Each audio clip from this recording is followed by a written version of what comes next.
Hello, അസ്സലാമു അലൈക്കും. എന്നെ സപ്പോർട്ട് ചെയ്തുകൊണ്ടിരിക്കുന്ന എൻ്റെ എല്ലാ പ്രിയപ്പെട്ടവരോടും വലിയൊരു നന്ദി അറിയിച്ചുകൊണ്ട് ഇന്നത്തെ വീഡിയോ തുടങ്ങുകയാണ്.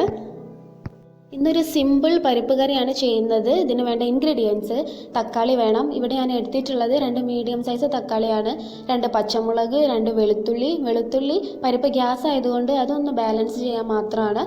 പിന്നെ വറവിന് ആവശ്യമായിട്ടുള്ള വറ്റൽമുളക്, കടുക്, ചെറിയ ഉള്ളി ഇല്ല എന്നുണ്ടെങ്കിൽ നിങ്ങൾക്ക് വലിയ ഉള്ളി എടുക്കാവുന്നതാണ്. പിന്നെ വേണ്ടത് വെളിച്ചെണ്ണ. ഇനി നമ്മുടെ മെയിൻ ഇൻഗ്രീഡിയൻറ്റ് പരിപ്പ്. ഇത് ഒരു 1/2 കപ്പ് പരിപ്പ് അരമണിക്കൂർ ഞാൻ വെള്ളത്തിൽ കുതിർത്ത് വെച്ചതാണ്. പിന്നെ ഉപ്പ്, മഞ്ഞൾ ജസ്റ്റ് ഒന്ന് കളർ കൂട്ടാൻ വേണ്ടിയിട്ട് മാത്രമാണ്. ഇനി പരിപ്പ് ഞാനൊരു കുക്കറിലേക്ക് ഇടുകയാണ്. ഇത് കുക്കറിൽ തന്നെ ചെയ്യാം. പരിപ്പ് അത്യാവശ്യം വേവുള്ള ഒരു ഐറ്റം ആണല്ലോ, അതുകൊണ്ടാണ് ഞാൻ കുക്കറിൽ തന്നെ ചെയ്യുന്നത്. ഇനി ഇതിലേക്ക് തക്കാളി ഇടാം. ഇനി നിങ്ങളുടെ കയ്യിൽ തക്കാളി ഇല്ല എന്നുണ്ടെങ്കിൽ തക്കാളിക്ക് പകരം ഈ സമയത്ത് നിങ്ങൾ പുളി ചേർക്കാം. നിങ്ങൾക്ക് എത്ര പുളി വേണോ അതിനനുസരിച്ചിട്ടുള്ള പുളി ചേർക്കാം. ഇനി ഇതിലേക്ക് ഞാൻ പച്ചമുളക് ഇട്ടു. നമ്മുടെ ആവശ്യത്തിന് ഉപ്പ് ചേർക്കാം. ഉപ്പൊക്കെ നോക്കിയിട്ട് ചേർക്കാം. ഇനി ഉപ്പ് കുറഞ്ഞു പോയെങ്കിൽ അത് നമുക്ക് അവസാനം ചേർക്കാം. അതൊന്നും പ്രശ്നമില്ല, പേടിക്കണ്ട. ഇനി ഇതിലേക്ക് ഞാൻ 2 സ്പൂണ് വെളിച്ചെണ്ണ ഒഴിക്കുകയാണ്. ഇനി തക്കാളിക്ക് പകരം നിങ്ങൾ പുളി ചേർക്കുകയാണെന്നുണ്ടെങ്കിൽ പുളിൻ്റെ വെള്ളമല്ല ചേർക്കേണ്ടത്, ഡയറക്റ്റ് പുളി കഴുകിയിട്ട് ഇട്ട് കൊടുക്കുക. അടുത്തത് ഒരു പിഞ്ച് മഞ്ഞൾപ്പൊടി ഇട്ട് കൊടുത്തു.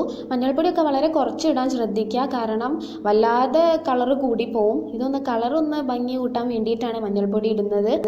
മഞ്ഞൾപ്പൊടി ഇട്ടിട്ടില്ലെങ്കിലും ഒരു കുഴപ്പമില്ല, കാണാനുള്ളൊരു ഭംഗി മാത്രമാണ് അതിൻ്റെ ഉദ്ദേശം. ഇനി നമുക്ക് കുക്കർ അടച്ചു വെച്ച് ഒരു 4-5 വിസിൽ വരുന്നത് വരെ വെയിറ്റ് ചെയ്യാം.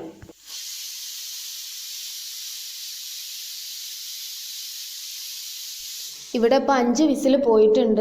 ഇനി ഇത് ചൂടാറുന്ന വരെ നമുക്കൊന്ന് വെയിറ്റ് ചെയ്യാം. കുക്കറിൻ്റെ പ്രഷർ എല്ലാം പോയി.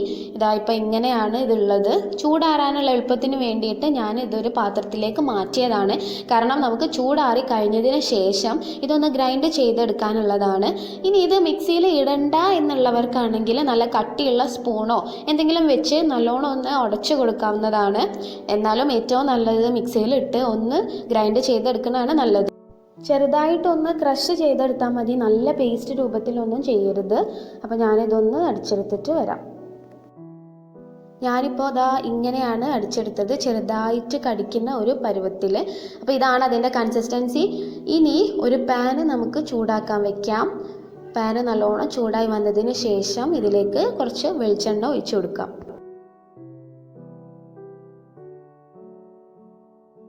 വെളിച്ചെണ്ണ ചൂടായി വന്നു. ഇതിലേക്ക് കുറച്ച് കടുക് ഇട്ട് കൊടുക്കാം. ഞാൻ കുറച്ച് കടുക് ചേർക്കാറുള്ളൂ കേട്ടോ, എനിക്ക് കടുക് അത്ര ഇഷ്ടമല്ല. ഇനി ഇതിലേക്ക് ചെറിയ ഉള്ളി ചേർത്ത് കൊടുക്കാം. വറ്റൽമുളക് ഇട്ട് കൊടുക്കാം. ഇനി ഇത് നന്നായിട്ട് ബ്രൗൺ കളർ ആവുന്നത് വരെ ഒന്ന് വഴറ്റിക്കൊണ്ടിരിക്കാം.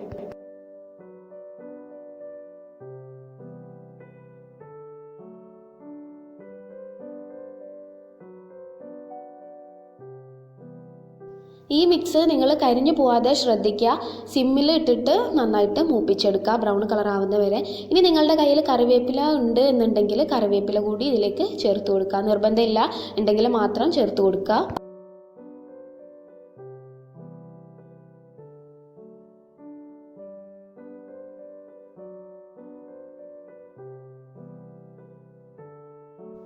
ഉള്ളിയൊക്കെ നന്നായിട്ട് വഴണ്ട് വന്നിട്ടുണ്ട്. ഈ ഒരു സമയത്ത് നമ്മൾ അരച്ച് വെച്ച ആ മിക്സ് ചേർത്ത് കൊടുക്കാം.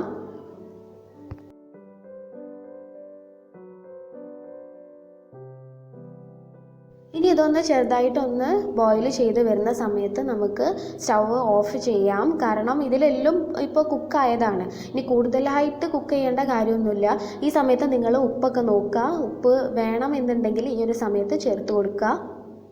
ഇനി ഞാൻ ഇതിലേക്ക് കുറച്ച് മല്ലിയില ചേർത്ത് കൊടുക്കുകയാണ്. ഇതൊന്നും നിർബന്ധമുള്ള കാര്യമല്ല, നമ്മുടെ കയ്യിൽ ഉണ്ട് എന്നുണ്ടെങ്കിൽ മാത്രം ഇത് ചേർത്ത് കൊടുത്താൽ മതി. കറിവേപ്പില, മല്ലിയില ഇതൊക്കെ ഓപ്ഷണലാണ്. അങ്ങനെ പരിപ്പ് കറി ആയിട്ടുണ്ട്. ഇനി നമുക്കിതൊരു സെർവിങ് പ്ലേറ്റിലേക്ക് മാറ്റാം. ഇത്ര സിമ്പിളാണ് പരിപ്പ് കറി റെഡിയാക്കാൻ. നിങ്ങളെല്ലാവരും ഇതൊന്ന് ട്രൈ ചെയ്ത് നോക്കുക. ടേസ്റ്റ് നല്ല അടിപൊളിയാണ്. നമുക്ക് ഏതിൻ്റെ കൂടെ വേണമെങ്കിലും കഴിക്കാവുന്ന ഒരു കറിയാണിത്. ഇനി പത്തിരി ആയാലും ചോറായാലും എല്ലാത്തിൻ്റെ കൂടെയും പോകുന്ന ഒരു കറിയാണിത്. എല്ലാവരും ട്രൈ ചെയ്ത് നോക്കുക. ഇന്നത്തെ റെസിപ്പി എല്ലാവർക്കും ഇഷ്ടപ്പെട്ടു എന്ന് വിചാരിക്കുകയാണ്. ഇൻഷാ അല്ലാഹ് പുതിയ റെസിപ്പിയുമായിട്ട് ഇനി ഞാൻ വരാം. എല്ലാവരും സേഫ് ആയിട്ടിരിക്കുക, സന്തോഷമായിട്ടിരിക്കുക. Thank you for watching. അസ്സലാമു അലൈക്കും.